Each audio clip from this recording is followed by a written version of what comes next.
Hey, it's Simple, you're watching Thorin channel. Right, I'm here for another episode of Strat Book, and this one is going to be with Blade from Natus Fincer. Obviously, usually Legia is my co-host for this show, but today he just had extenuating circumstances. He couldn't be here. And the thing is, as people might understand by the particular guest I've got this time around, it's not that easy to get people from other regions who have different scheduling, etc. So I thought better to just get the episode done rather than just keep putting it off and trying to get three people on the same page again. So Blade, one of the reasons I thought this will be a very interesting episode, because the nature of this show, unlike a lot of other talk shows, it's not about, what's in the news today or what happened at the last tournament. It's more about what is the philosophy of, depending on who we have, could be a coach in your case, obviously you used to be an in-game leader, we've had in-game leaders on the show.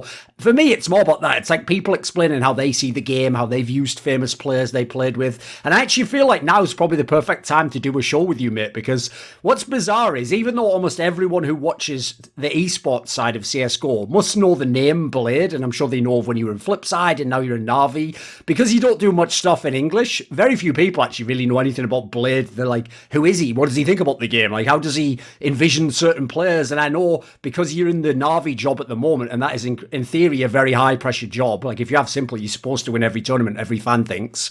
As a result, I'm sure there's a lot of criticism comes your way. So what I want to do was, all the people who talk about you always bring up a fact that fans should be aware of, which is CSGO wasn't Blade's first game. He was actually doing 1.6 almost as long as I was, a long time ago. I mean, I remember even asking you for a quote for one of those guides I did with one of the American players in something like 2007, mate. So you've been around a long time. So my first question would be this.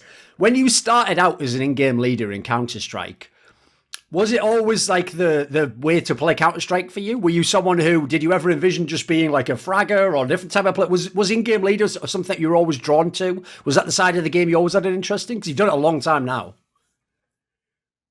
Well, actually, I was a young fragger, and I think there was one guy back in, it was Amazing Gaming Team. We actually created this team and made up this name, Amazing Gaming, and one guy, he was a player for some time, for a while, and then he became our coach or maybe assistant, not a regular coach like nowadays, but he was helping a lot, and he told that he's seeing in me a potential to be in-game leader, and I started to lead the team, and so it was not my intention. It was it came from the side, and I was really young, and I was just listening, and I don't remember actually what was in my head at that time. I mean, deeply, what I was thinking about, and what is my path, and so on. Not so deep thinking, but I just started to do it and never stopped, I think.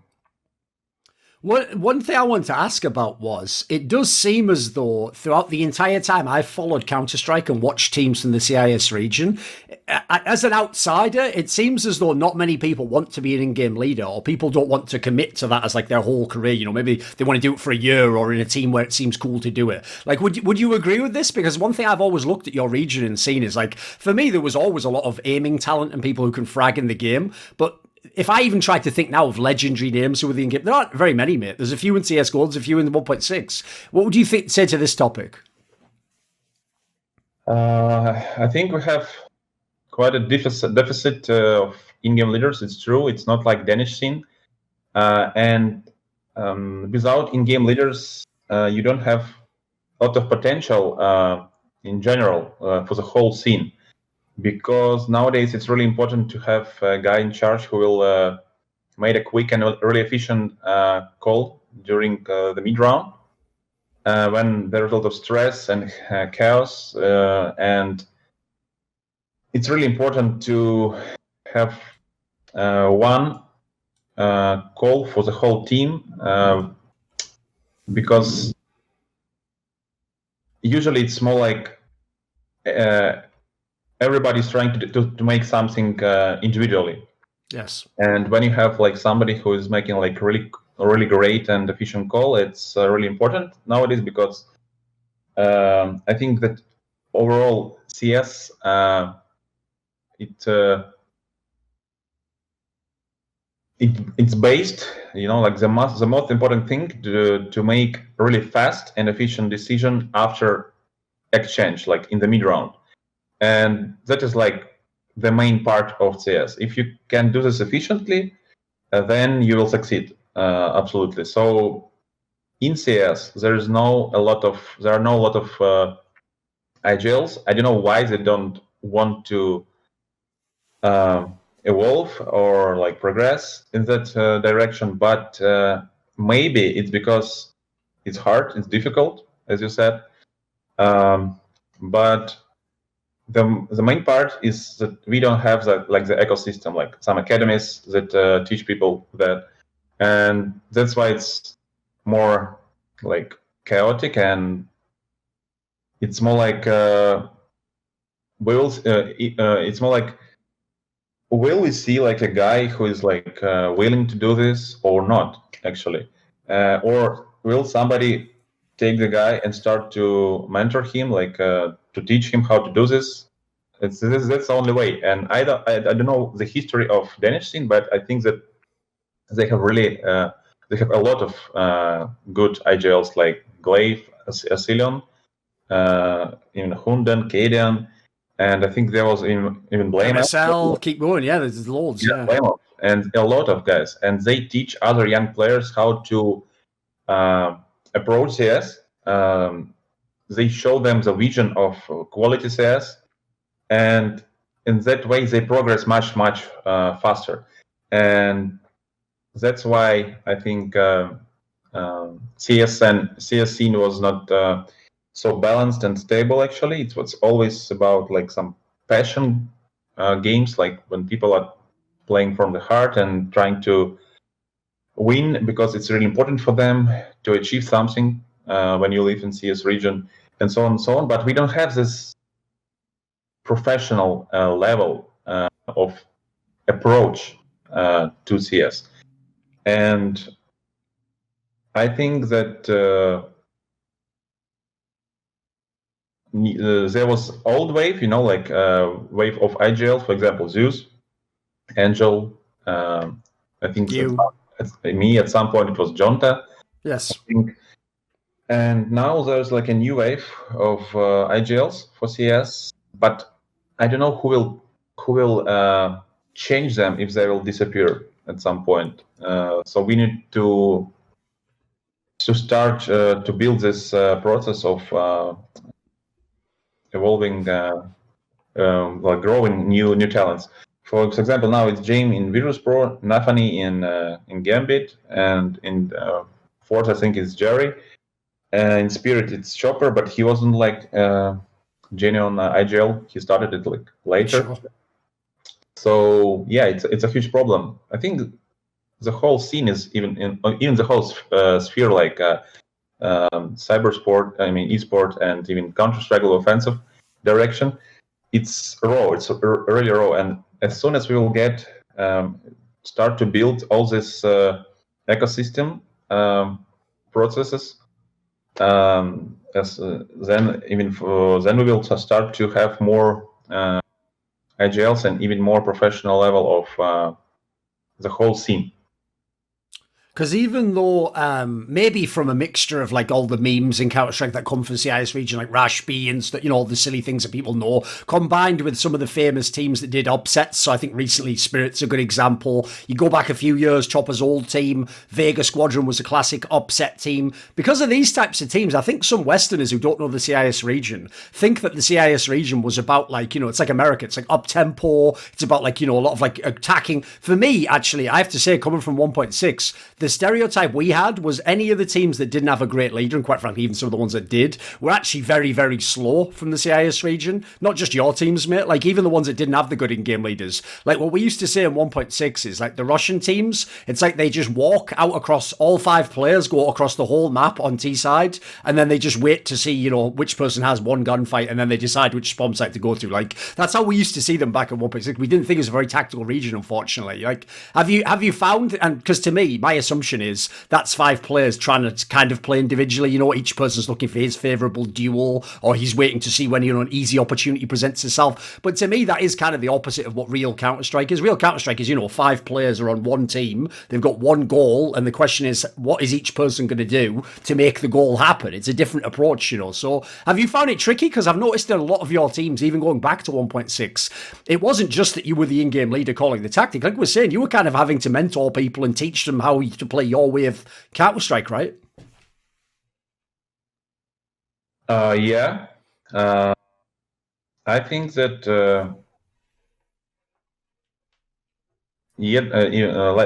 later, before, I think the approach was more likely like a lot of structure, a lot of map control for all CS teams. And of course, they were copying more successful teams. Like, for example, I think Vega Squadron. They were just trying to see what is like efficient, try to take something to their game style, and just to copy and to trying to fit themselves in this game style. So it's mostly about map control and a lot of structure. And yeah, I used to call this like scripts when you call something on freeze time, and like so for the whole round, your team is trying to do something that you actually told them. For example, they know the whole scenario. Like, I need to go here, throws a flash. Then I need to, like, for example, break the smoke, or how to call it, like when you smoking the molly, like put out the Molotov. Yeah, like break. Put out the Molotov. Something like this, and then we go here. You start executing. We start executing. Like, they know all timings, so it's a lot of structure. I think it's what something like this was later before, and it's not actually really modern for this kind of CS. I mean, what is going on nowadays, because it's really easy to destroy, to break this script. For example, Sure. You need 5 guys, and if you kill one guy, what players will do after? And actually, we started to play in flip side with this game style because it's really easy. When you have young, unexperienced players, you just tell them what to do, and they actually know, like, for the whole round what they need to do. But in this way, you don't have a lot of individual like thinking, individual decision making. Yes. So if a player has a lot of, if he's smart, you don't use his potential of his brain. This is first problem. Then, of course, it's easy to read your team, and of course, it's easy to break your plans. So it's not actually very efficient, but it's easy to say from my perspective, because I think at that time when we were playing on the flip side, not a lot of teams were understanding how to break this, how to approach. I think it was also not so how to say this. So other IGLs and other teams were not didn't have enough knowledge of CS, as I think, because a lot of them were from, like, they started like only in global offensive. They were not playing in 1.6, and we had a lot of experience. We knew, so we could use our basics, our like knowledge from 1.6 for like 2 or even 3 years in global offensive. Now it's more complex, and a lot of teams have a lot of knowledge, and they know how to approach the games, they know how to break your game. So it's not easy to play with scripts, but still a lot of teams, even nowadays, even Tier 2 or I think even Tier 1 teams, playing with these scripts. And it tells you that they have no future. I mean, if they will not start now to change their game style, at some point they will face a lot of problems, and they will not know how to fix this, because it's not about like we need to do this, but you have to have one analyzing system for the whole players, so the whole team, for all players, because you can just tell them what to do and they will start to do this. It doesn't work like this, because it's really hard to change your game style. But that's what I mean. So if you're playing, like, for example, for 2 years with scripts, then your players will not have abilities to play other CS. So I think that in the past there was a lot of this structured map control CS, but at the same time there was if you play without scripts, you need to have a lot of experienced players in the team. They need to understand the game on the same level, and if they don't have this knowledge, this experience, you will not succeed. So it's actually really complex. But now I think Virtus Pro, for example, the new CS wave, they have another approach. They play mostly from the mid calls, like mid round calls. Yes. The same goes, I think, for Gambit now, because they changed a lot of stuff, because last year they were playing by scripts actually, but now they are doing a lot of stuff from mid round calls, and the same goes for Spirit, but I think they still have a lot of scripts, so it's still about such CS. But in my opinion, the future will go for those who change directions of your attack in the game, depending on what is going on the map. Yes, the ones that can adapt on the fly. Yeah, sure. Well, one of the things that you say there that makes a lot of sense is, obviously, if you're running, as you say, like a script style, basically like a hard tactic style from spawn, so that the plan is already known. As you say, the most logical person that's going to help is someone who has no experience. Basically, the person who, as we're saying here, like, they wouldn't be able to make a good decision on their own in that situation, or they might do something that, just makes sense for what the rest of the team's doing. As a result, right, if we look at your career, especially the latter years of 1.6, when obviously Navi existed and had the big players from your country, in basically the end of 1.6 and then most of CSGO, you were never working with the best CIS team. You had to have the second or the third best, and so you were working with lesser talents, or in your case, it was often younger talents. It was the players who hadn't yet been to the Navis of the world, and they were kind of coming up in their career, and they met you at that point. In fact, in this sense, you were the Hunden in that case. You were the person that they met and they learned the game from, right?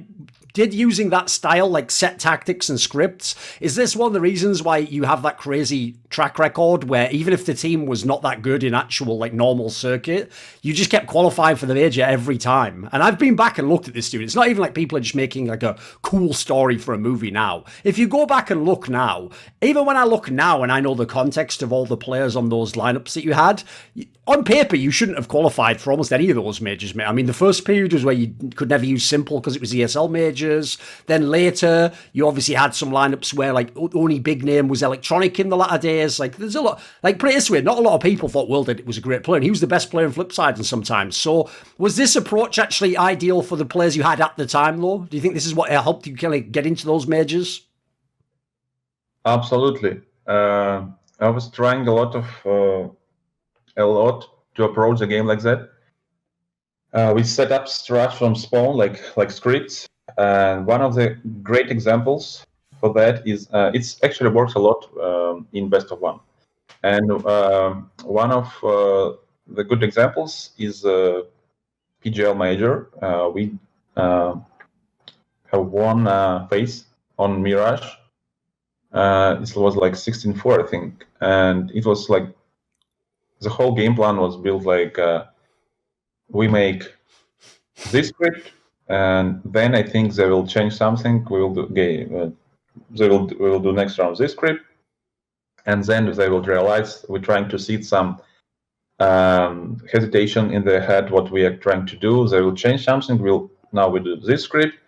So you can approach to the game like this, but it's not like you can be the champion with that approach. But you can surprise, and you can,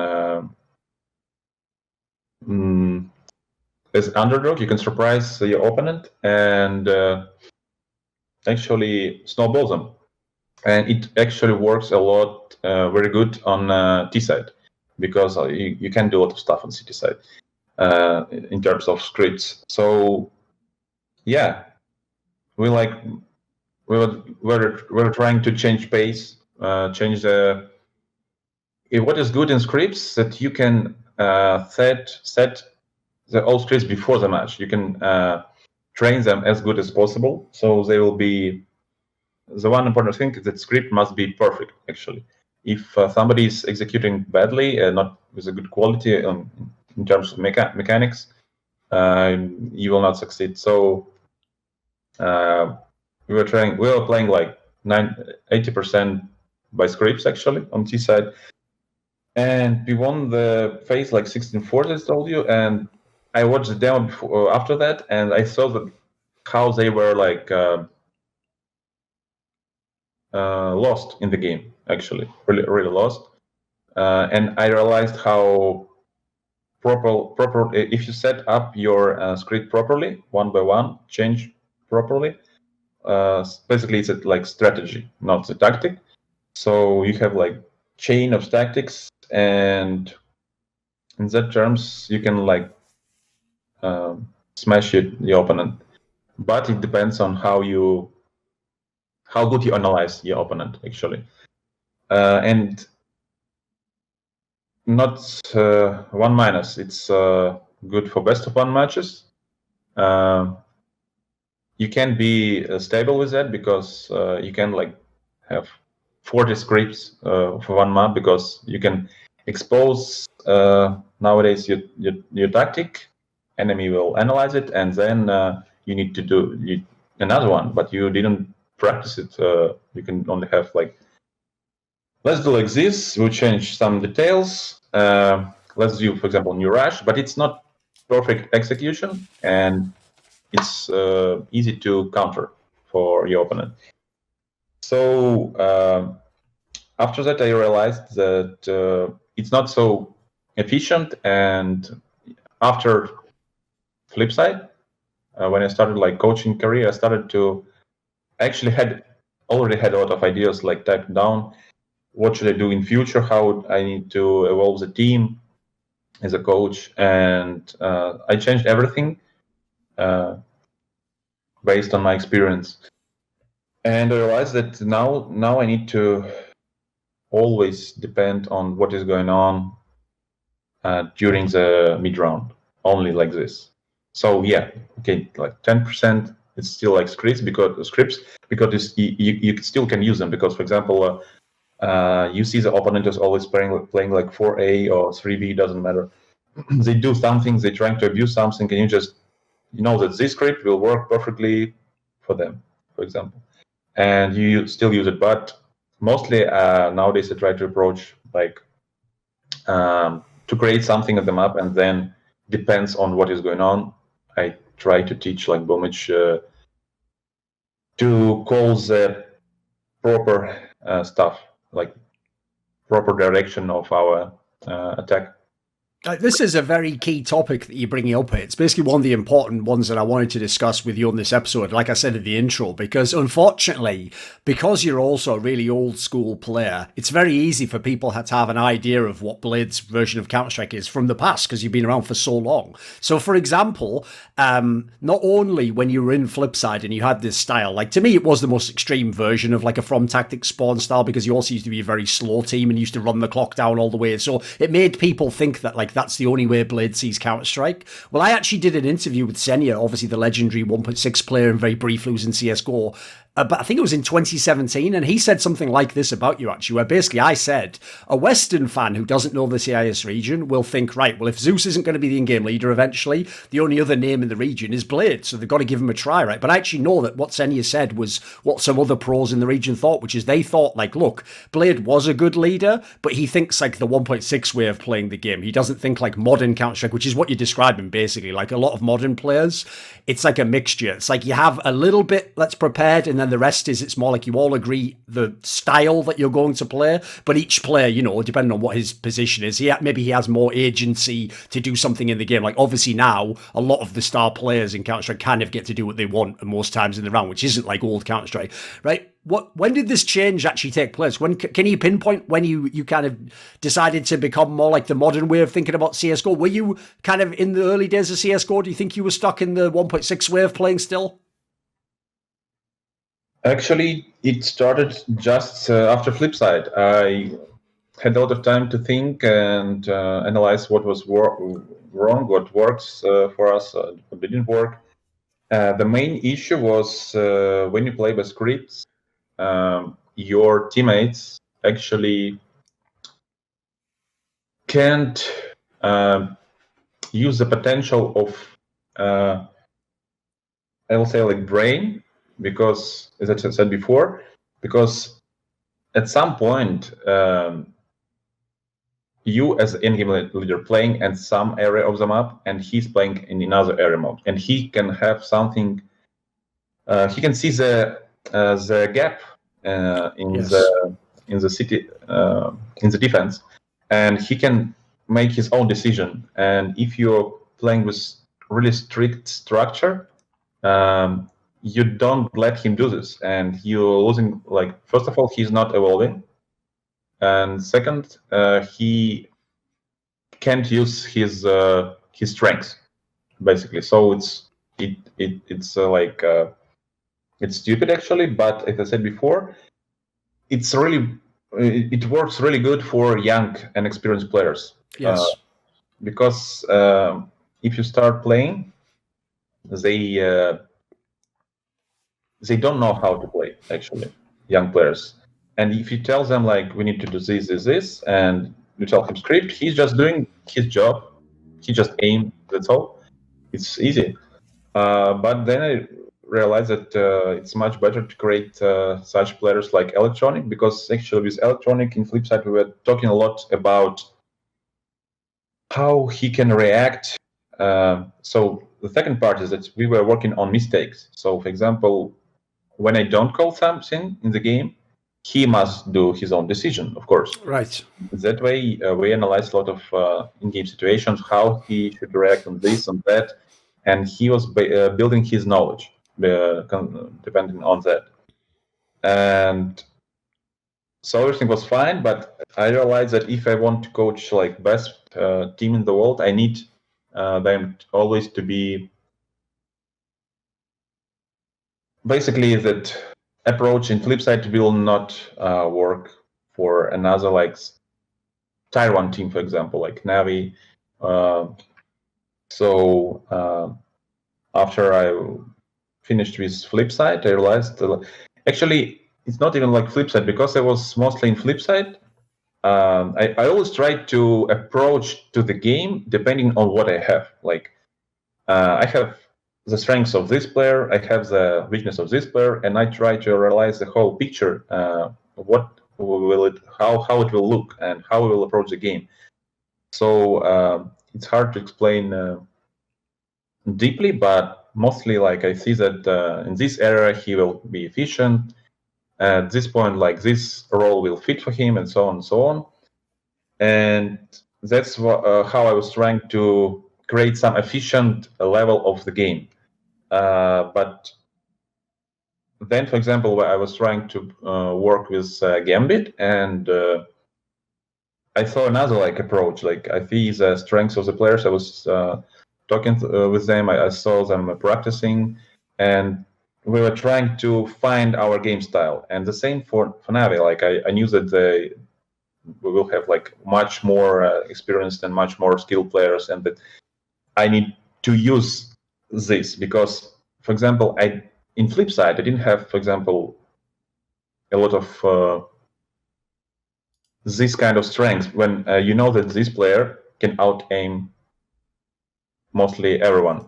For example, Electronic and Simple and even Flamey, like with his aim, when his aim is on point, like he can out-aim anyone. So you have the strengths. Now you need to change the game approach because you need to use their strengths. In flip side, we have like another strengths. We were trying like to work more like a team, execute properly, and so on and so on. And so it's all about what material you have, and then you try to build something. Yes. Well, let me ask you then, actually, because along the way, while we have this conversation, I want to ask about specific players. How did you see them? So before we move into like the modern day players that everyone's going to know, the one actually that I referenced earlier is one I want to ask about, which is WorldEdit, because he was one of the players you had for a long time in CSGO for the flip side. And he was actually the player where, like I said, there was times where he was the best player in the team. Certainly, obviously, he was the sniper. He was a focal point of your team. How did you envision using this player? Because to contrast with the other famous IGL from CIS region, Zeus, he basically always had a dominant AWPer in his teams, whether it was Marklov in 1.6 or Guardian in CSGO, or even, it's kind of cheating a bit to say Simple because he wasn't really a traditional AWPer, but he even had Simple in CSGO. So on his teams, I noticed he heavily used to use the AWPer as almost like give them all the resources, let them have someone go ahead. Like he kind of gave the AWPer everything. How did WorldEdit work in Flipside? What was the vision of what the AWPer should do for you? I think he was not first of all, I think the main problem for him was his level of professionalism. So he didn't approach to the training process properly. That's the main problem. He was playing more like with more like having fun, like from playing the game. Right. Something like this. So it's not like when he is having some issues in the game, he was trying to methodically trying to fix them and so on and so on. That was his main problem. And of course, he was also a little bit distractive. He was distracting the team in terms of if we are not playing good enough and don't have like good game, for example, he could be like not really motivated to do the same, to keep playing in the specific match, like to finish the game like on the top level. So he was like at some point losing his tilting a lot actually, and at that point we didn't have a lot of resources like to fix all the stuff, and we were just trying to speak mostly like it's bad, this is good, and so on and so on. But yeah, he had a lot of skill. He had good individual skill, but I think that because of this problem of professionalism, at some point you will start to be worse than other players because they will always evolving, and you're playing like different games. For example, like what he was doing, he was not like playing mostly CS. He's like a gamer. He's right to play a lot of different games, and you are actually how to say, you letting in your brain a lot of not necessary stuff, like you're thinking about how to achieve something in this game. For example, in Dota 2, for example, you're trying to explore a hero. How should he farm? So you're trying to evolve, not in CS, but in CS, in this game, in another game, like in 3 different games, and you always getting distracted by this. It's not really healthy for like professional player. So I think he was good enough at some point, and then he was not evolving, and that's why he lost his positions in the whole scene, and now he has what he has. but it happens to a lot of players actually at that time, because all these players started to play not when CS was actually big enough like it is now. Yes. I think nowadays, if players will start to play, they see this these stadiums, even the level of quality of CS, of the production of everything, like, and how much sources of knowledge you have in the internet. So young player can always evolve really fast nowadays. But at that, in new players will see the Counter-Strike as a profession, I think. But WorldEdit didn't see it as a profession. It was more like fun for him, like a hobby, I think. So you need to be really dedicated. You need to put everything you have in this if you want to be the champion. So I think he didn't do that. But in terms of game, he was good enough at some point. He could out-aim a lot of players. He was good in clutching and so on and so on. But it is what it is. Right, since you bring up there, obviously, like, his motivation was a problem in his particular case in his career. I want to ask about your motivation there, because put it this way, from my perspective, I've been in esports a long time. I get people tell me all the time, like people who just come on the last few years, like, oh, anyone could do your job, or, you know, anyone could look up all the dates and stuff. And it's like, that's all well and good for someone to say now when they see, you know, there's a lot of money and it's famous and you can have all these things that people want in society. But I don't think they realize, like, I learned a lot of the stuff I learned when there was no money, when you were just doing it because you were a nerd. You know, you had to have another reason to want to do it. Like, it had to be some reason, some weird reason, even maybe like you just love this game or you're just into this certain thing. So what was the motivation for B1ad3? Because like I say, until you became basically the coach of Navi, you actually in a lot of periods in your career were kind of in the shadow a little bit. You know, you weren't super famous. You weren't making the best salary in the scene. You were working for some smaller orgs. Like, what kept you going? What motivates you? What are you trying to do? If I had to guess, are you trying to like achieve excellence? Or are you trying to know the most about Counter-Strike? What is it? What motivates B1ad3? I think mostly it was about the process. The main motivation was I was getting getting pleasure from the whole process. So I like the process. For example, we build a team, we change the player, we take another player, new team. We need to achieve something. You need to build. You need to evolve. So we start from this map, then next map, and then we prepare a lot, and we face another team which is also trying to evolve parallelly with us, and actually, like, it's competitive process was the main motivation.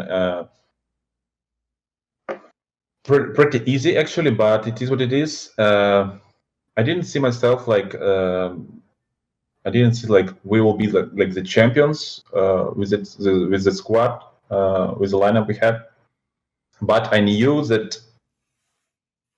I mean, champions, not the era, like for example, Fnatic era and so on and so on. I knew we couldn't build this, but I realized that at some point, if I will have enough of good players, it is possible. So it was like I can see like far away this goal, like to be like a tier 1 team, but I could see like the steps, like I need to do like 20 steps in the future, but now at this point I'm here. If I will do everything properly now, I will get there, something like this. So I was pretty realistic about my position and my situation. Right, there's a very weird question I have for you now, so I hope you understand what I'm referring to. But basically, one of the few things people know about B1ad3's teams actually come from all the way back in like 2015 when you had that ESWC event in Montreal where Hiko, the American player, stood in for your team because you needed a last player. And if people don't know, you beat Nape and he claimed top 4. And, you know, it was like a pretty cool like one-off story because obviously your team's all speaking Russian and then he doesn't know any Russian, he's just an American. And then it's a story that shouldn't work, you know. It's like, I'm sorry from a movie. And he told an anecdote to me, because I was friends with him at the time. It's been on my content before, that one of the weirdest things he found when he tried to play in Flipside was he said he thought just the fact that he doesn't know Russian meant that, like, you'd have no one how to play it. But he said actually what was confusing was that you all used this system for how to call out the areas on the map.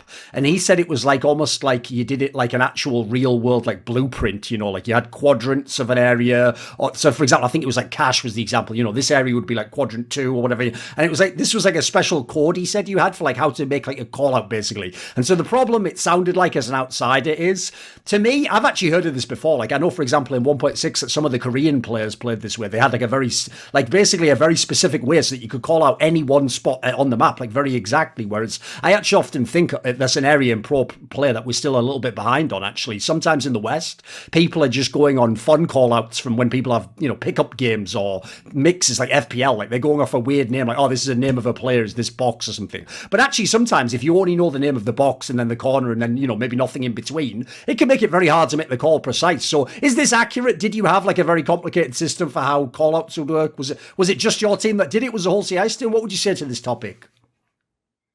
It started actually a long time before. I think even in 2004, this system started to progress. Was everyone doing it in CIS or just you? I think that in 2004 we didn't know what other teams are doing, but this guy was Enix. He told me that I need to be agile. He'll help us to build the team. It was like star players in the team, and it was really perspective, a lot of potential. And he told us that we need, of course, to call out any spot to be more efficient in communication. It's really important to be like one brain.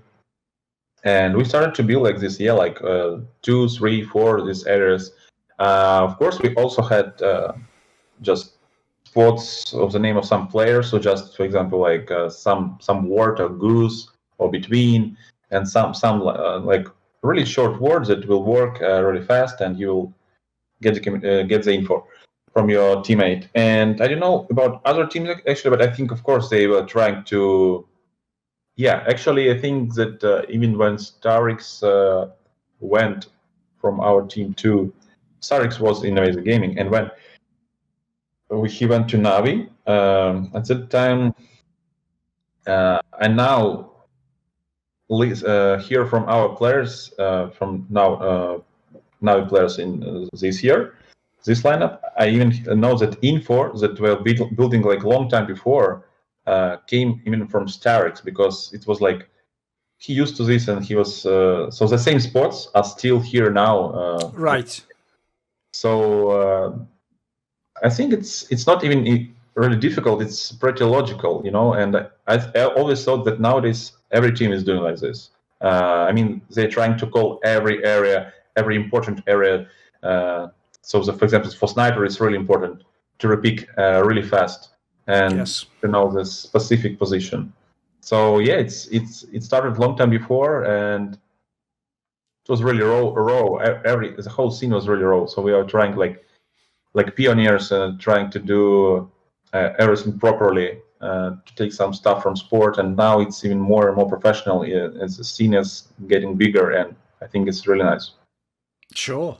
Another area, by the way, and this is actually a more recent detail, was if people remember when you took over as the coach in Navi, it was obviously back when Zeus was still in the team and then Boomich joined initially. This period in time was when, famously, the Krieg, the SSG, was the most powerful gun in the game. In fact, ridiculously so. Like, if people remember teams like Team Liquid, like, they would just literally have, like, 4 or 5 Kriegs on T-side, and if they all had amazing aim, like, there's nothing you could basically do. They just shot everyone in the head and the round was over. At this point in time, right, another area where I feel as though, I wouldn't say you've been misunderstood, but I don't know that people in the West got the full picture, is they heard this story from you, that you were the reason as the coach of Navi, why s1mple was mainly mainly using the Krieg and he wasn't using the AWP anymore. Obviously, at the time, eventually you got Guardian into the lineup later and he was the AWP, but even before that, Simple was like using the Krieg quite a lot. And in theory, maybe it wasn't totally his choice. Now, the story I remember, I actually had a conversation with you about this and I asked you, like, why you do this, Sarah, and you explained it something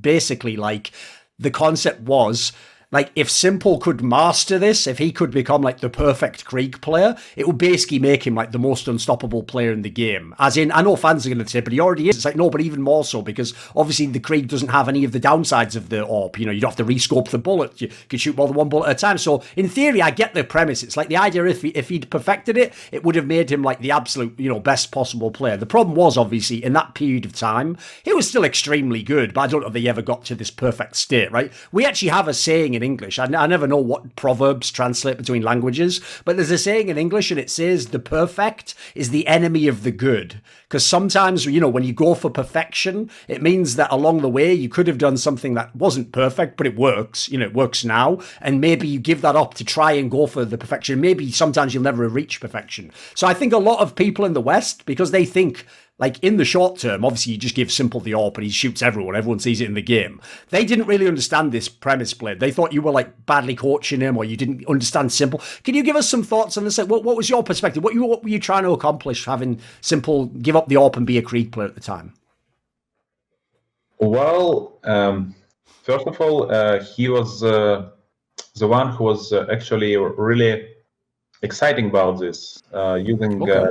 Playing a rifle and using the second AWP. He was really exciting. Also, I saw before I came to become the coach that he was playing a lot of rounds with guns and playing really good, actually. Nobody noticing this, but on T side, he a lot of times were playing with AK-47 and clashing with AK-47 and we're doing this like in a great fashion, like really impressive. And so I think that most important thing in the game to have really impressive riflers who can out aim city opponent, like city player, and they actually are playmakers because it's really hard to play with a playmaker as AWPer because he's not so mobile as a rifler. He can't like jump. He can't bunny hop the same thing. And also, when he shoot, he can be exchanged immediately by the opponent. Yes, straight fragged. Yeah.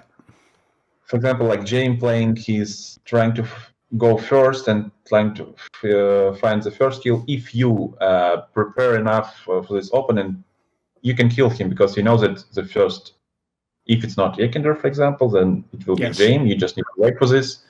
And you know that your like anchors or other opponents can just sit, don't use nades because we wait for Jane. And the whole team is waiting for Jane.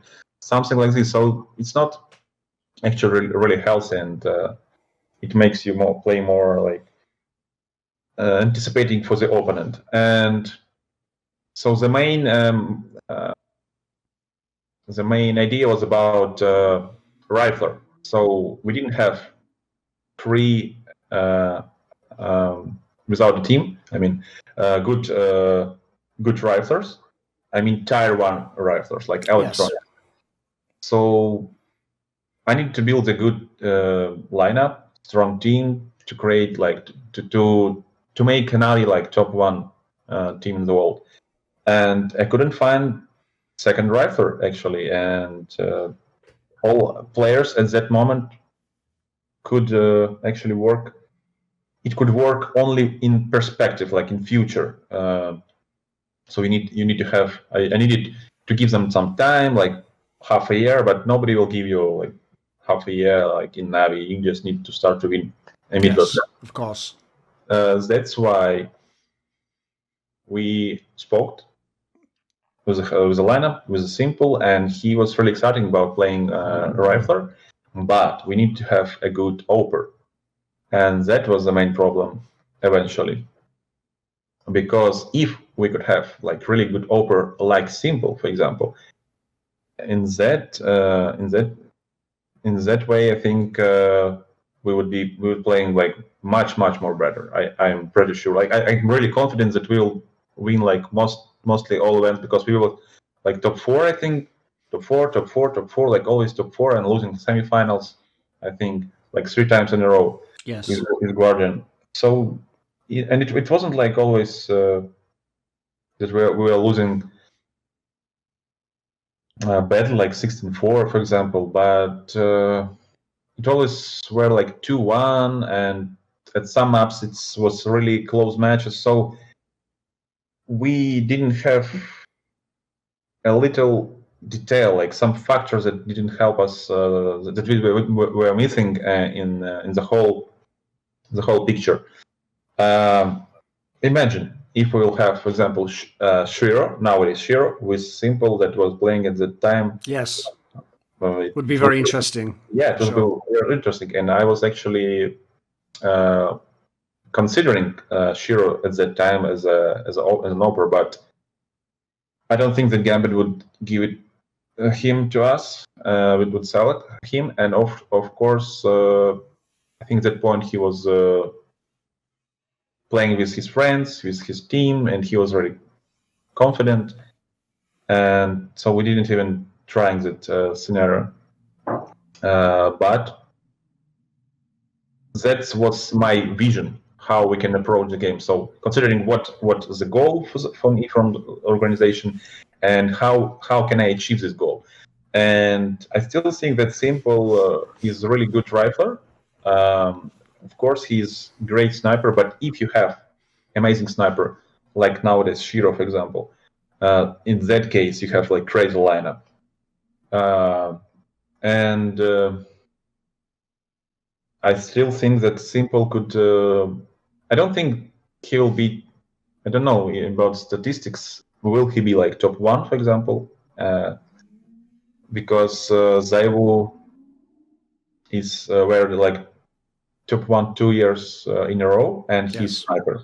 So I don't know how this aspect will work for Simple, actually. But he was great. He was fine if we will be like number 1 team in the world. He will sacrifice his stuff, I think, to be the best player in the world, because he was already the best player. Yes. So it's pretty like this, and it's all about good sniper. But because we couldn't get the good sniper, we changed the role back, and Simple told that he wants to switch back because we can find the sniper.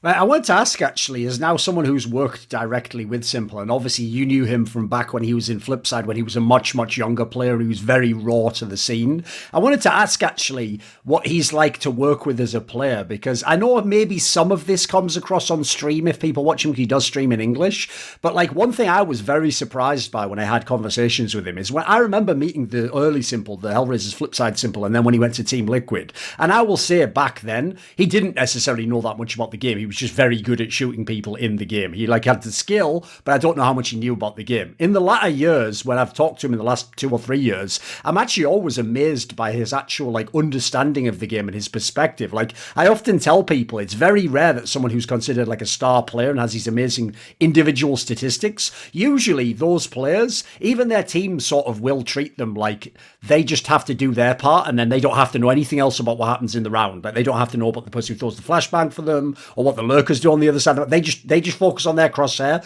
and of course you just want them to shoot people. That's what they do. But I always tell people he's actually one of the sort of star players I've met where his way of looking at the game almost reminds me of an in-game leader. Like it looks like he really is trying to understand the utility and what the other opponents and teams doing and what our team setup is. Can you speak to this a little bit? Because it actually surprised me. I was expecting him to just be a bit more of just a guy who just shoots people, you know. You want to know his potential as an in-game leader? What do you think about his mind for the game and the way he's trying to understand Counter-Strike and what he can do for his team as a result? He actually sometimes he actually gives to the team really good ideas in the mid round, but I don't think that he can be stable in that state, like because at some point when he's turning on his like beast mode, he actually doesn't speak a lot.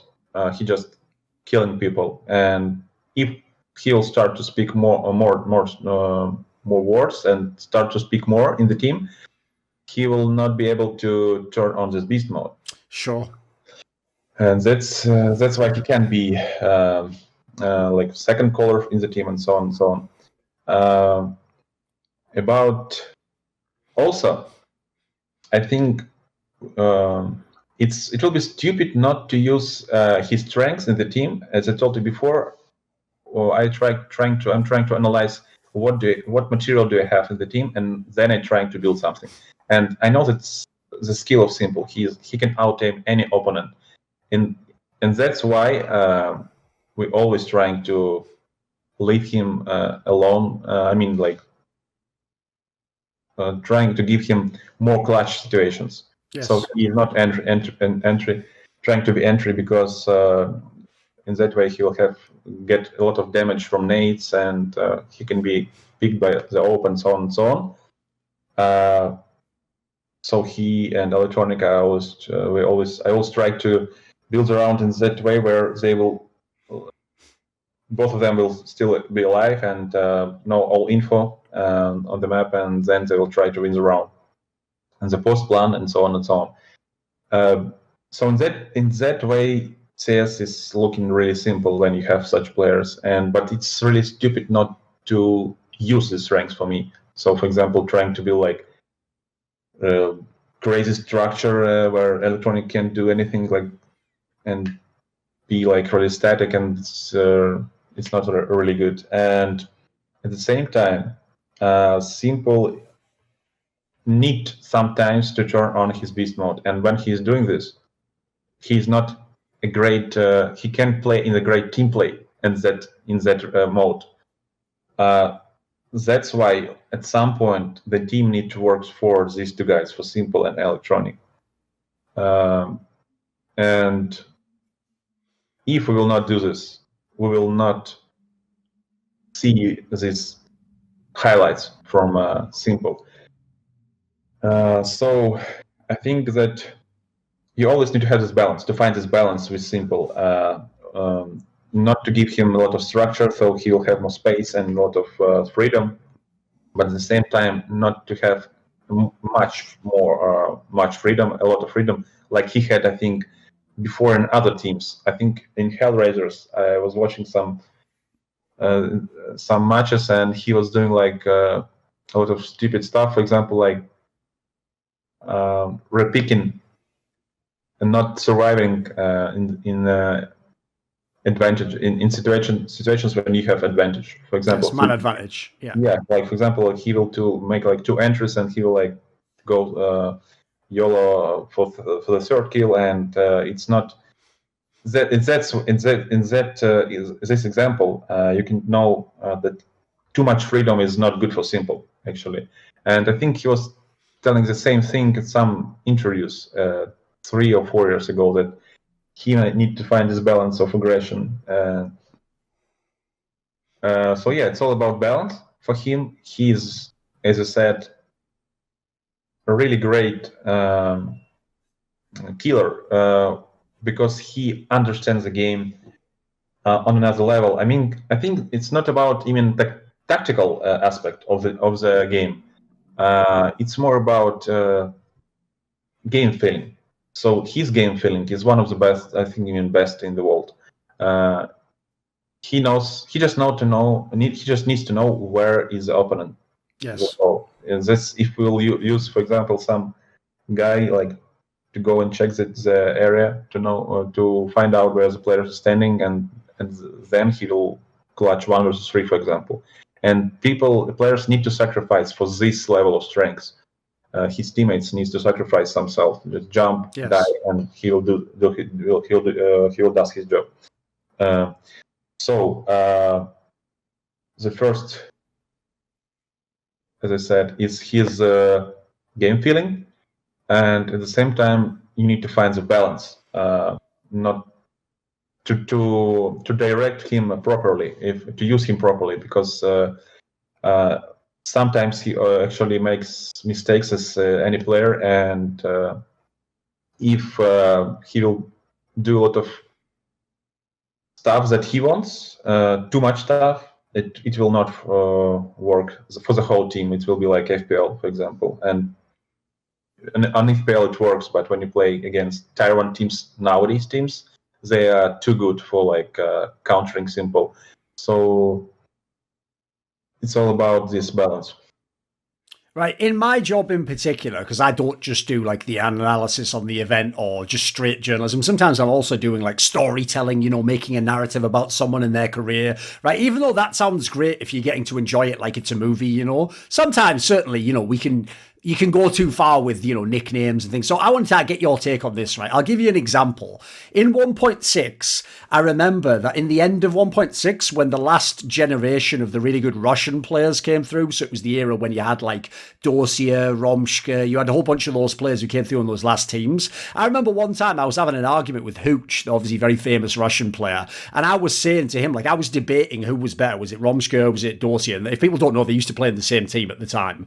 And I was debating it based on like playing style, you know, like who's more, like, for example, I like Romshka because he's like more aggressive and he seemed to have like a better rifle, whereas like Dosia was more like slow, controlled style, like always heavy, hitting all the spray and stuff. And the way Hooch described it to me was this. He said, here's the difference though. Romshka is just a really good Counter-Strike player, but Dosia is like a player from God. And what he meant by that is that if you actually knew like the skill level that Dosia had at the time, I know people think he's a meme now, but I'm talking about in 1.6, like he was an extremely skilled player. And the idea was like a player like that is like you only get one of those. You don't get like 3, 4, you know, whereas you can get many players that are just good at the game. You will every year. So am I sort of going into poetic realm if I say that Simple meets this criteria? Like, in your experience, you played with a lot of great players, against a lot of great players. Is Simple unique compared to all the other players? Is he like a one-off player that you'll never get another one? What do you think? Yeah, absolutely. I haven't seen anyone like him. I think it's even really popular now. I mean, I think that it's not a new news for somebody if I tell this. I think you know this, I know this. I think a lot of people in the world knows that he is like a unique player and one of a kind. So it's not a secret, and it was told a lot of times. A lot of pro players from top like 10 teams were telling the same, like he's the best. About Dosia, I think, yeah, he was some kind of this player at his peak, at his prime. But when you have a new generation, new player who would progress later with all the best knowledge that other top players produced for him, they will always be better. So next players, I think like in 2-3 years, there will be another new Simple, and he might be even better because players who started to play, for example, at 5-6 years old, the brain will work differently and much more. They will like have a synergy with the game, like with the game universe.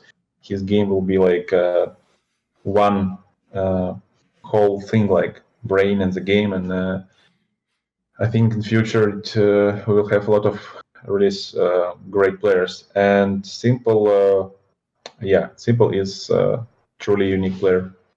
Right, we have a saying in English, it's called poisoned chalice, and it means basically, I don't know if you know this, a chalice basically is like an old cup that a king would have, with all gold and jewels on. And the concept of the poisoned chalice is like, obviously, if someone gives you some wine and you think it's some wine, but it's poison, you die if you drink it, right? The reason I bring this premise up, right, is this is what people would describe your job now, being the coach of Navi. Because the problem if you coach a player like Simple Blade is there's two ways it can go. Either you win all the tournaments, in which case some people will just say, yeah, but you had Simple, so you don't get the credit. Or you don't win all the tournaments, and then they just say, but you had simple. So basically, no matter what outcome happens, you're going to get criticised anyway, Blade. So I want to ask, what is it like to actually coach a player like that? Like, on the one hand, is it fun? I mean, you must be able to do a lot of things when you have a player that good. On the other hand, must be a lot of pressure at the same time, right? Knowing that people just expect you to have to win everything. Yeah, there's a lot of pressure at this point, but as I told before, it's easy to see Simple as a player who is dominating and being number one player in the world. But I think a great example is Device. He is not. He wasn't. Or he wasn't. No, number one in the world. He was. No, never. He never won it. Never. But he was best. He was in the best team in the world. Yes. And I think that that's something that you need to sacrifice, because if we'll start to be like number one team in the world, I mean, we'll create our ear like Astralis did. Yes. I don't think that Simple will be number one player in the world, because it's really hard, because it's a team play. It's a team game when you need to play as a team always. And at some point, Simple need to sacrifice. And what I'm trying to do now is find this balance when Simple is mostly playing in team play, and I think we will find it eventually. But yeah, there is a lot of pressure, like you said. But at the same time, I think the whole scene in Counter-Strike is wildly competitive, and I don't remember when the team were playing like 2 or 3 tournaments in a row, any team. I don't remember this period of time. There's Trials will win, then they will lose. We will win, then we will lose. Maybe it is because of the schedule of really tight schedule of events, when you don't have enough time to refresh everything, your mentally, your stuff, your meta, and so on and so on. Maybe because of this, maybe because there are a lot of strong teams and strong players, actually. And I still think that Simple is the best player in the world, but he can be the. It's like it's in the words, like best player in the world. He's not playing the best team in the world. He's playing the best player. But if I want best team, I need to have good enough players close to him. First factor, and then I need to teach Simple to play mostly to sacrifice and to play more in team play. And I think these 2 things. And as you see, we are now trying to rebuild at some point our lineup, because yes, Simple is doing crazy numbers in the games, but I think that the whole team is not good enough to win stably, to win like every tournament. Yes, of course. And even in this aspect, I think in nowadays competitiveness, if you want to win every tournament, I think you need, like Astralis did. They told the interviews that they were building like the system for 1 year in 2017. They were trying a lot of stuff, building, and then the next year they started smashing everyone. So you need to build this aspect, and I think mostly important is the main factor is the one system.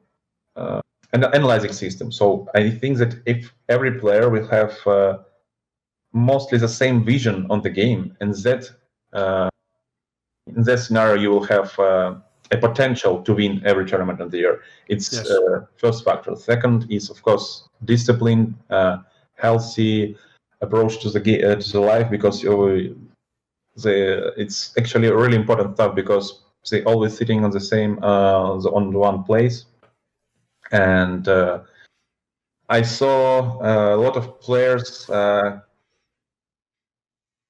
were playing more badly, so they're losing performance because they didn't work out, they didn't have healthy way of life. And with this schedule, you need to have all this stuff like Starlets did, and they showed the whole world that this is success. This is the key to success. Success to have the approach from the sport, and that's what I think. Since earlier on when you mentioned Flamey, you said a detail that actually might surprise some modern fans, where you said like even his aim, he can out aim any player, etc. There's something I want to ask about actually, because obviously Flamey now is the player who's been in Navi the longest. If we look at all these years he's been there, obviously hasn't been taken out of the lineup except briefly when he brought in the sixth man. And he's a player I found very unusual, because I think a lot of Western fans are a bit underwhelmed by him, because earlier in his career, if we go back 5 or 6 years, he would have whole tournaments where he had some of the best stats and looked like a very, very explosive player, you know. But I always said when I looked at, like, watched some of his POVs and I've talked to him, he's a guy where he comes across, at least when you talk to him and you watch him play, like he doesn't look like he's a very confident player, Blade. Like he often looks like he's a bit hesitant. I know when I talked to him, he didn't seem like he had very high confidence. And I always found that very weird, mate, because he's someone where when I look at his raw aim, as you say, when he's really dialed in the game, I always thought like he's one of those players where I wish I could control their brain, you know. I feel like if I could like take like the insecurity out of the way, they could be such a great player. Like what would you explain about this player? Because it seems like he must have been a tricky player to work with. Yeah, he's a very, very tricky player to work with, and his main strength is his crispy aim, absolutely. But his main issue, his main problem is the way how he understands the game. And from what I realized and what I see, what I saw when I came as a coach, that actually he didn't evolve a lot in terms of understanding the game. So there were no guy who was sitting with him and trying to explain the demo, like, oh, why teams playing like this and so on and so. Decision making, actually, his main weakness, decision making, and because of that, he's, as you said, not so confident. And it's true that he's really, at some points, he's really nervous. At some point, he's not confident enough to make the move. And with all this balance of hesitation, bad decision making, some criticism from the audience, from us even sometimes, he's getting in this like a hole, and everything is that I mentioned is surrounding him, and he's really lost actually, and as I see in the situation now, and he need to rest and to refresh like everything. He just need to be isolated from all this stress, because it's not possible to fix all this stuff when the main source of your weakness is like surrounding you, and it's really hard. So I was really trying really hard to change the way how he approaches the game, how he thinks, because at some point players of our team are, for example, we are like on next level. I mean, not like, it's not like a huge gap, but for example, he's on 9th level, we are like on 10th level, and of understanding. So we need to come back to him, tell him like, let's do like this, and then he will do this. But when we like 4 players trying to create something on the map, at some point he's not fast enough to understand what we want to do, not good enough to make the execution at the same level. So as I said, it's not like a huge gap. It's like little detail. For example, half a second longer he's making decision, and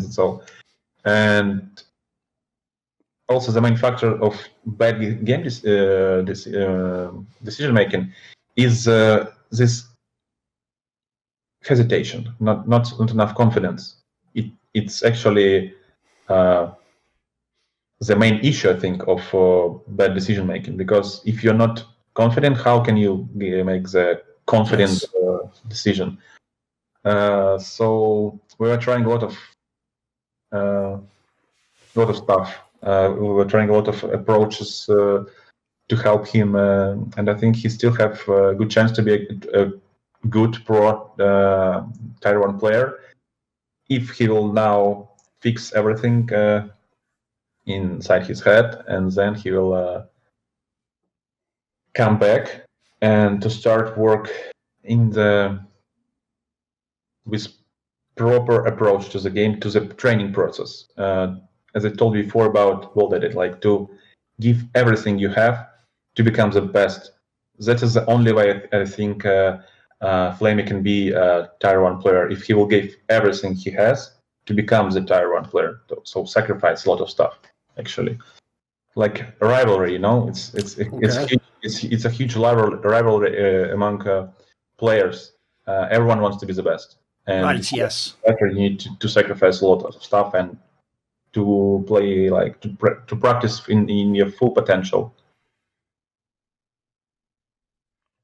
If we talk a little bit about Electronic, one thing I think is quite cool about the fact that you're getting to coach him now is obviously you had him as a player in Flipside when he was an up-and-coming player, and unlike the rest of your career, like a lot of your career, you were stuck in the same position as some other people, like for example, like my mate MSL in Denmark. If he ever got a good player and he helped them become like really good, he knows eventually they're going to leave and go to a better team, and he doesn't get to have them anymore. He has to get the next guy and do, it can be a very like, we call it like a thankless task, like it's like you put all your effort into the guy, you invest the effort, but then you don't get to see the reward, right? In theory, in Navi now, you're getting to make use of him again when he's at his peak as a player. One of the problems I feel like there is with Electronic is because he's in a team with s1mple, it's too easy for people to put him in the shadow of s1mple and just only compare him to s1mple or say s1mple is better or ask is he as good as, and I feel like to do that, you're going to lose the whole perspective. So as someone, you've worked with him basically most of his career in CSGO, who is Electronic as the player, and what does he do in a team like Navi? What does he bring to the team? What are his strengths? His strengths. I think he's the main playmaker of our team, and I'm pretty sure that if he's on point, and he's shown like good game, good performance, I'm pretty sure we will win the match. Yes. So that was what I realized at some point, that when Electronic, he's actually giving a lot of ideas in the mid round, and his main strength absolutely is how he, like a playmaker on T side and on CT side. That is his freedom that he got, and how he worked with his freedom and the space that he has, and his main strength, of course, because of his ideas, is the way how he sees the game. So the knowledge, the game understanding is on really high level, and when he's showing his full potential and playing like on his best level, we always win the game. So now it's all about. So I can't give him this pressure, like telling like Dennis, please play on your best. If you play the best, we will always win the matches, because it's a lot of pressure, because he understands that if he is not playing good, we are losing, that he can think that he is the problem, but not. I just know that when he is playing his best, we always win the matches. That is because of how he ruins the plans of the opponent. So his strength is playing depending on what is going on the map. So making moves depending on what is going on the map. That is how I want. That is how I see the future of CS. Actually, when you always playing only like this, like I don't know, 90% of the time, you see what is going on the map, you make decision. It's not like you start the round on the first time and you make the decision, because you don't know what the opponent will do now. Yes. That's his strength. The point you make there, by the way, is something that we've discussed on past episodes of this show, since it's obviously about like the philosophy of being an in-game leader. And so basically, I would describe it like this.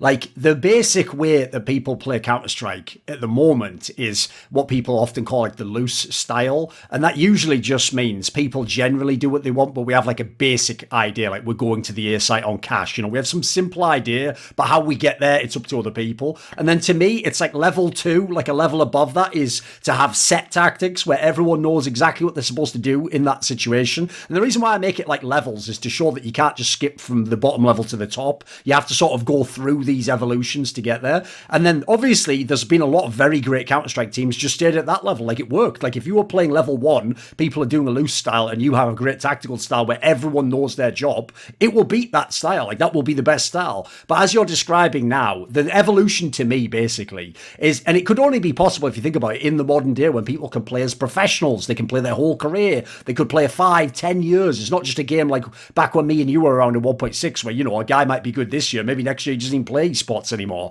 To me, when people can have a real career, the next level is you have like a concept that people could do things like we're describing, some scripts, but the next level is each person hopefully has enough understanding of the team style, they can also make like a micro decision. Like, each person at their spot on the map, like you're describing, they can basically be the in-game leader. They can make the call of like, actually, you know, I'll give you an example. Let's say a person, his job is just to very briefly on Dust 2 on T side to peek up the catwalk area to see if there's anyone on the A site. Well, obviously, if he peeks up there and there's literally nobody there whatsoever, it actually doesn't make sense for him to stand still and then say to the in-game leader, there's nobody there. Like, do you want, like that whole conversation, you're wasting like 10 seconds where maybe he could just run straight on the site, or he could throw utility, or he could jump into the CT spawn. Like, there's a million things he can do there where if he understands kind of what the options are, and then he can then communicate it while he's doing it, you're just going to react so much quicker. So kind of like what you're saying here, this is basically why we need coaches, right? Because players aren't going to get to this level by themselves. A lot of them are going to stay at the lower levels, or they're going to ask the in-game leader to give them everything. If we want to play the best possible Counter-Strike, like, in my opinion, this is what teams like Astralis do. Each of the players, you saw it when Clave wasn't in the lineup, they were still very good. Like, those players just knew what to do in those situations. So this is kind of why coaching is basically a big deal now. It's not, these aren't just people stood behind the players bringing them bottles of water, right, Blade? Yeah, this is like, it's really good words, and it's really precisely what is this actually how it works in CS. And you know, it's not about even having a second in-game leader, but I think that at some point in Gambit we didn't have in-game leader, and nobody actually wanted to be in-game leader, and we didn't know what to do. We were trying as a player, and at some point I realized that we need to build the system without in-game leader. And I still, for example, football. People know how to play football, they just know the game plan, and I don't think that captain is shouting like, let's do this, and they sure, yes. Yeah. So they're just running and they know how to play. That's because of the knowledge, the school that they were like learning from. And that was my idea of building like to start to play without in-game leader, and we actually started, and it was pretty good. I mean, not the results, but the whole idea, like how it works. We were winning like teams with in-game leaders, and it's still something if you win a team who has in-game leader, you don't even have it. So sure. something important. You just need to know how to do it more, like how to evolve better and better. So the system was looking like this, and you have a default, very good and precisely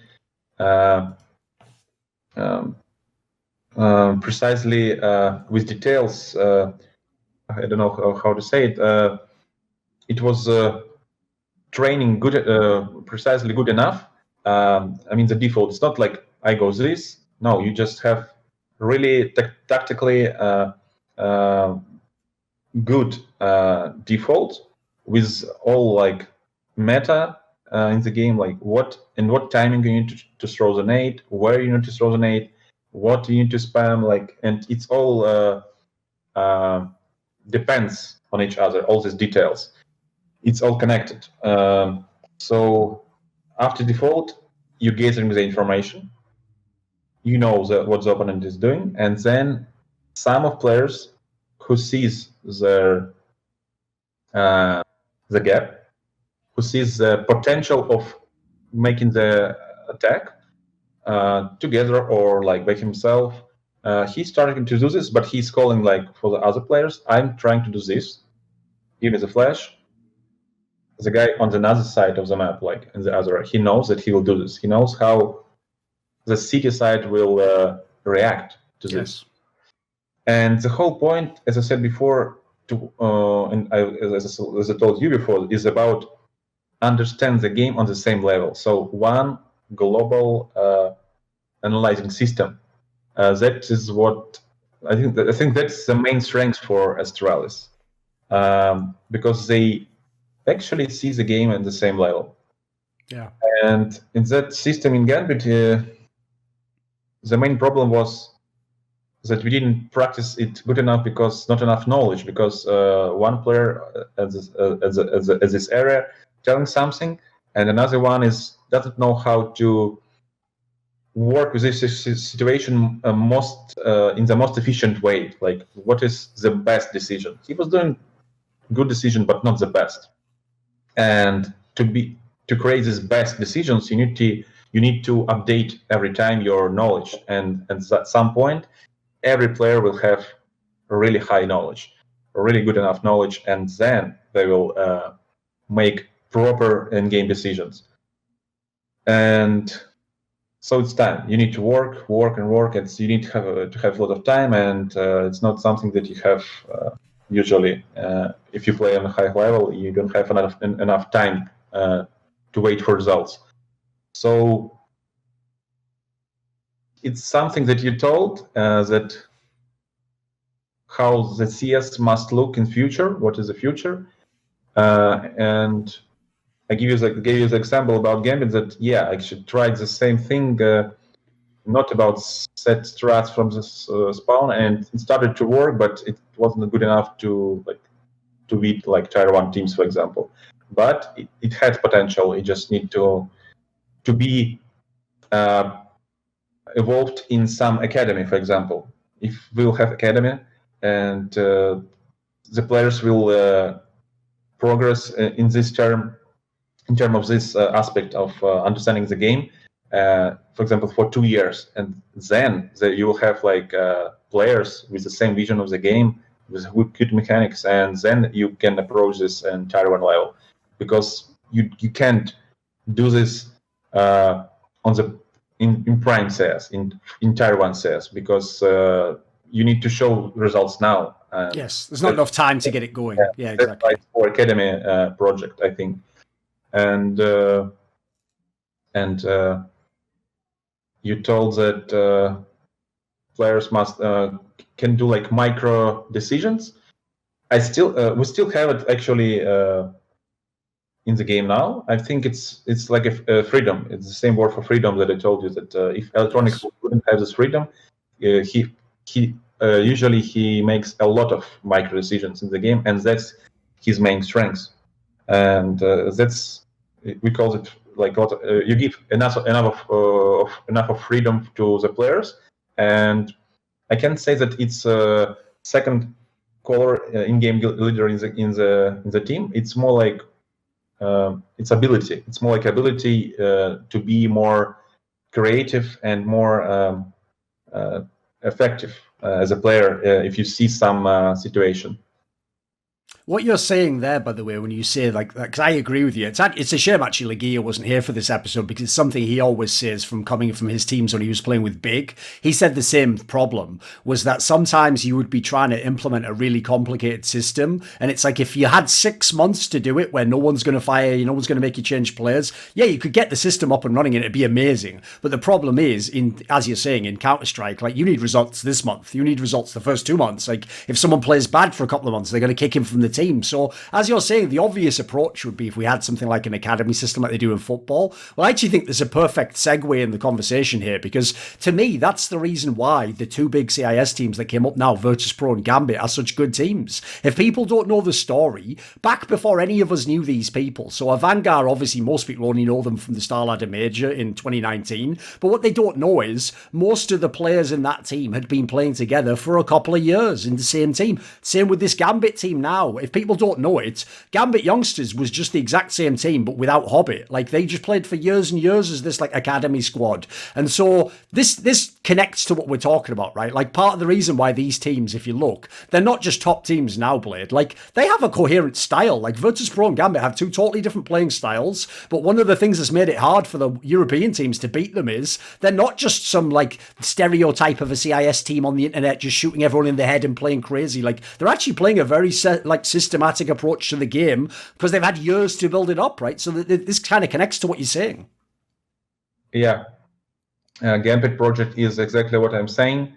And in the same period of time that I told you before, like 2 years. If you have 2 years or where players actually always communicate with each other and building the one whole system of understanding the game, of approaches the game, that point in future, like in 2 years, he'll tell his teammate, I do this, and he knows exactly what will happen after this move. And he trying to play like 2 steps ahead already. He's trying on his era. He will plan his actions, and it's really important. And yes, they actually are really good examples of what we're talking. Virtus.pro, yes, also the same. They're playing, I think, with the same coach. Core of the team, like 3 players at least, are playing together, and they were building their whole system, and that's why they can be like really stable. It depends on what system it is, but still, yes, they built their own system, Gambit and Virtus.pro. So, I mean, the whole factor of building your own system when everyone realizes how it works. Yes, this is like great examples, but in terms of quality of the system, it's another question. We don't know how they approach the game, like mostly, but Gambit showed that they actually plays a lot depending on what is going on the map, and it's actually really hard to counter because they always sit, wait, make decision, and then they go. But anyone has weaknesses, so we saw that they lost finals.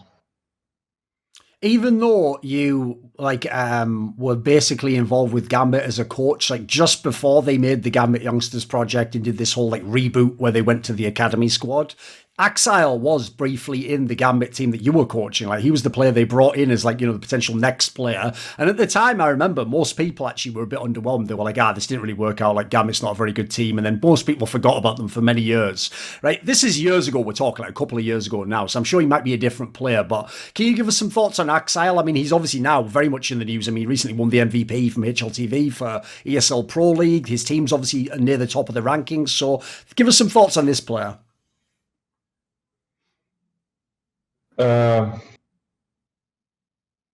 When we took him to the team, I saw, first of all, for me, he was like electronic. I mean, in terms of mechanics, and that's what I told to the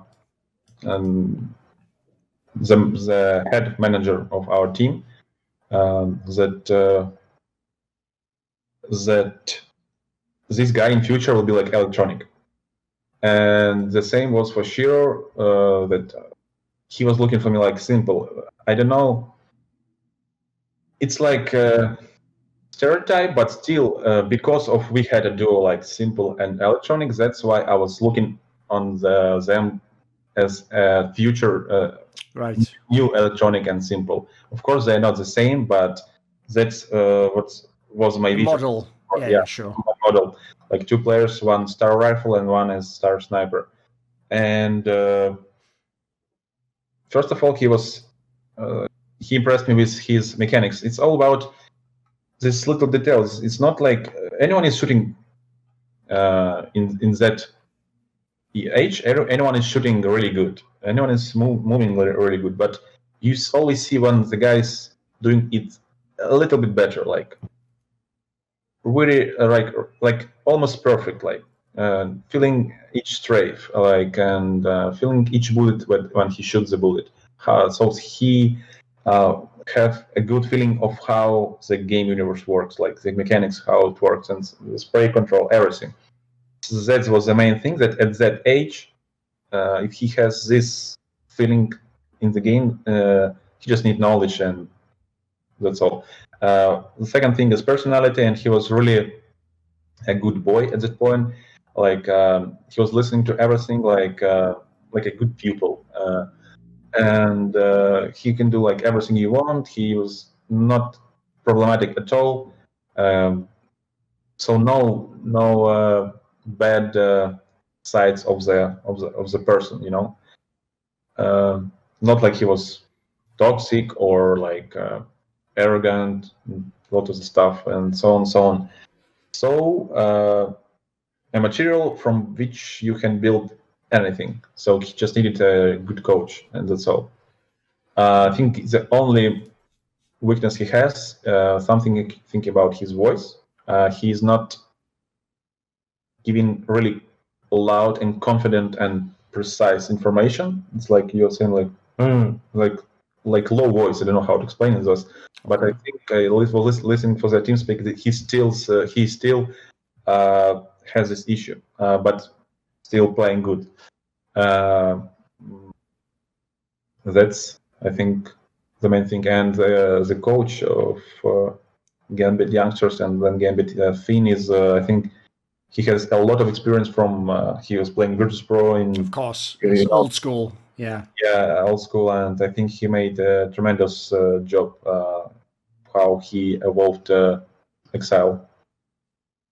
One thing I want to ask, this will be like the last topic basically, because it ties into all of how you see the game, etc. Is the other factor when I talk about Blade in Navi is you aren't the in-game leader of Navi. It's not like earlier in your career where if you have an idea in Flipside, you can yourself literally make it happen in the game because you're the in-game leader as well. You can just call it in the game. In this scenario, since you're working with Boomich, right? In that scenario, when he was the in-game leader for most of the time, like part of it's, you know, what is your relationship with him? How do you and him see the game? So with this player, like how much of the way Navi plays is Blade style? How much is Boomich bringing to the table? Like, are you trying to be wait a second, you dropped again. Wait there. It lagged again, I know. Wait there. There you go, you're back. Does it work? Oh, you muted. Wait there. I don't know why it's rebooting. Can you repeat like last 10? Yeah, no problem. Basically, what I want to know is like how much of the way Navi plays, like does Blade's way of playing the game get all implemented? Is some of it you have to give Boomich freedom? Like how much of the in-game leader approach comes from Boomich himself? Give us some thoughts on that, the balance. He adds a lot of stuff from himself, and it's really important for not to give all advices like and not leaving any space for freedom for of development. Like he always needs to add something. He needs to develop by himself. Actually, I mean IGL. I just need to show him the right direction and always to help him with some advices. And we usually analyzes his bad calls and trying to analyze in details what is going on with the opponent, how they rotate, or what they think at this moment. So it's very important for him to realize this stuff, because his main issue now is he doesn't actually see or know what is opponent doing at this moment. For in-game leader, it's really important to have this picture in the head all the time, to know if you're losing this picture at least for 5 seconds, then you will be really messed up. Like you will start to know maybe they do this, then you think maybe they'll do this, and you're starting to hesitating.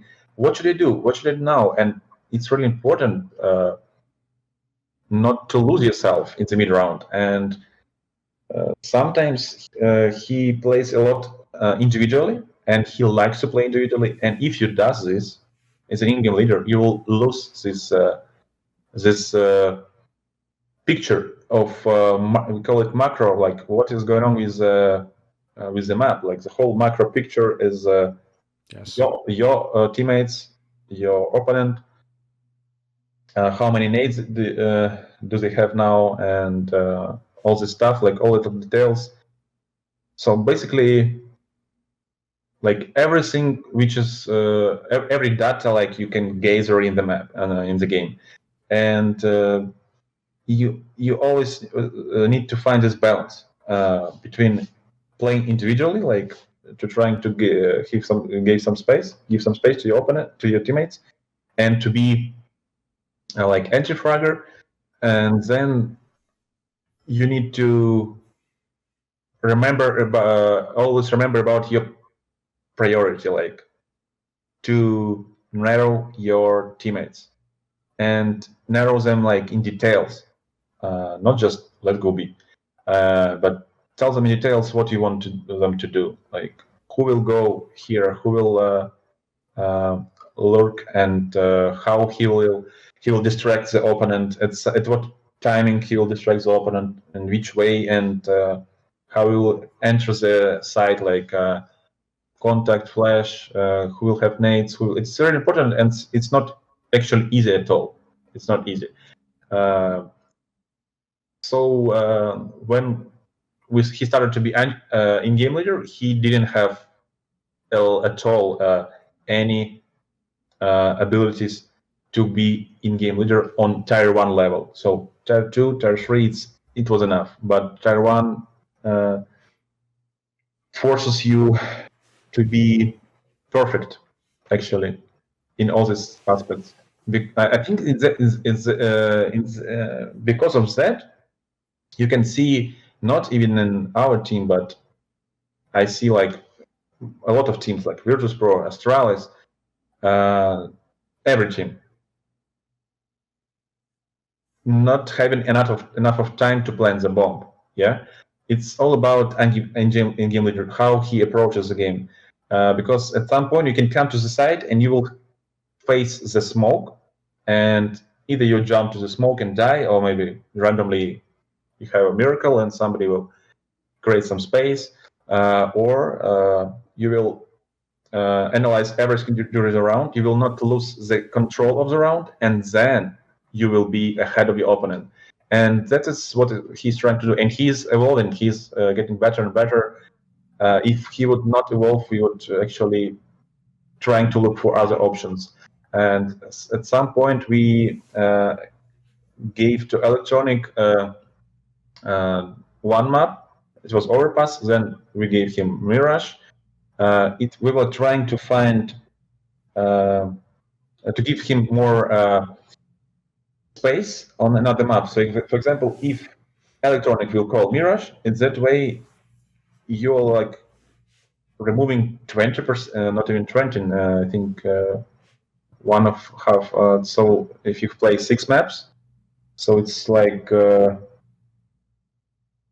15, I think, percent of data you have to keep in your head, like all the time. Like, you need to know all details, like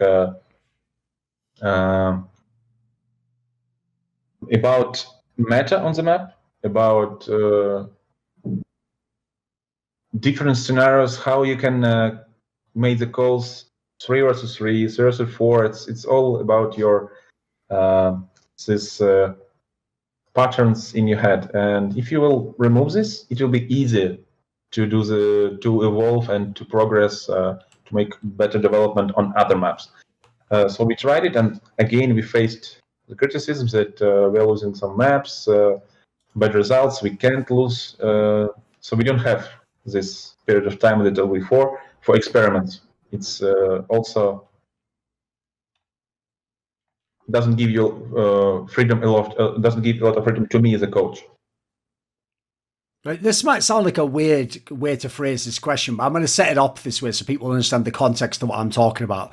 Right, so even though now, obviously from Katowice, a lot of people are acknowledging like the CIS region has this strength because look at how many of the teams were in the top 4, and obviously the winner of the event Gambit was a team that no one knew even a year more than that ago as far as Tier 1 goes. Right, a lot of people are probably surprised because unfortunately I know a lot of fans of Counter-Strike, if they don't understand the more tactical side of the game, they think whoever the team that wins has the best players, and if you don't win, your players aren't good enough. It's a very simplistic way of thinking of the game. And so I don't know how much you know about this, but basically in the West, there is sort of like a weird stereotype that thinks that Russians or CIS people aren't like intelligent, as if it were. Like part of it is a holdover from the Cold War period, you know, obviously you say propaganda, you say things about your enemy that they're idiots, rubbish, whatever. It's a classic way to do it. But I think also part of it is unfortunately matchmaking. Like everyone who comes from Germany has played at least one game where, you know, it's a person from CIS who doesn't speak English and they just type in all the, you know, drop off, I'm going B or whatever, which let's face it, everyone in matchmaking is a noob, so that doesn't really count either. But it's made people think, tied in with what I said earlier about not a lot of great in-game leaders,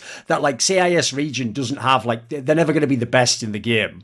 So even though in 1.6 we had this amazing period where Navi became number 1 and they were winning all the majors, in CSGO, the Navi teams in CSGO were just very good teams. You know, they were often number 2 or number 3, or even though at the moment you're number 1 in the rankings, like you said earlier, it's about having an era. It's about like not just being number 1 for a week. The point is, we've never had a team except for Navi in 1.6 that was the dominant team that had, you know, 6 months where you're the best team. In fact, for most of your career playing and coaching, that's teams from the Nordic region. You know, it'll be a Swedish team or it'll be a Danish team, or in fact, for me, even the Polish team was kind of like Navi. It was a one-off, you know, it was a team that one team could do it, but it's not like Poland, the country, made 4 or 5 teams, right?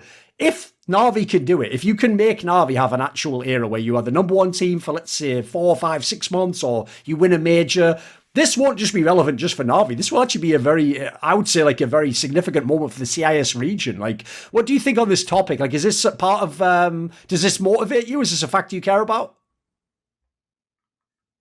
Yeah, absolutely. You're always trying to achieve something. Actually, you have some goals, and if there were a goal like to win some big event, we already did it twice, one on LAN, one online. We've been like, I think we were a second team who were like top 1 during the whole year. Previous Australis, I think, was the first team. I think we were second or third. I don't remember, but. So we already got some goals. So we need to go higher, and in that terms, of course, major Intel Grand Slam. In other way, we can't actually practice. We can't evolve because when we start like new season, we always set some goals, and we can't set the same goals that we actually achieved before. So now it's not about winning like big events. It's about to create something more bigger. It's Intel Grand Slam or major, or as I said before, to create an era and to get to the stars like Astralis is winning 4 majors, or even Yes. like or even 3 in a row. I think. Yes. It's a huge achievement, and I think anyone would be crazy about this, and anyone wants this. I'm pretty sure like any coach would want this. So that's even comes not from only from me, but from players and from organization. Navi is always like, they see Navi like number 1 team in the world. That we must win everything and so on and so on. So yeah, it comes from different sides, and we are all moving to in the same direction. And all moves we are doing in the team are actually towards that goal, to be the best team in the world and to create our own era. I think, yeah, we need to start from one major, of course, but I'm pretty sure we will not be happy enough, because actually it's the problem of anyone who is winning. When you win something, you need to set another more high goal. Yes. And I know as a fact that if we will major, we'll look forward to the second major. And Simple, he's really ambitious player. He always wants to win, and that is his strength and at some point his weakness, because he can't stand any mistakes. This video was kindly supported by Eddie, Lager15, Pronogo, Shenlong, Zachary Carter, Alexander Rao, Andreas Kroknes, Animosity, Dean Tanglis, ErikHillestad, Hades, Jdubs, Jensen Goh, Kovacevicd, Tobias Bernasconi, Zoomba, Zyrathenia, and as always, special thanks to my dude, Jerky's Minion. Do you want to suggest a topic or a guest? Would you like to ask a question in one of those monthly AMA videos I do? Do you want teasers on who the upcoming guests are? Or maybe you want to take part in a discussion about esports with moi? Well, put your money where your mouth is. Join the Skrilluminati today via the Patreon link in the description box below.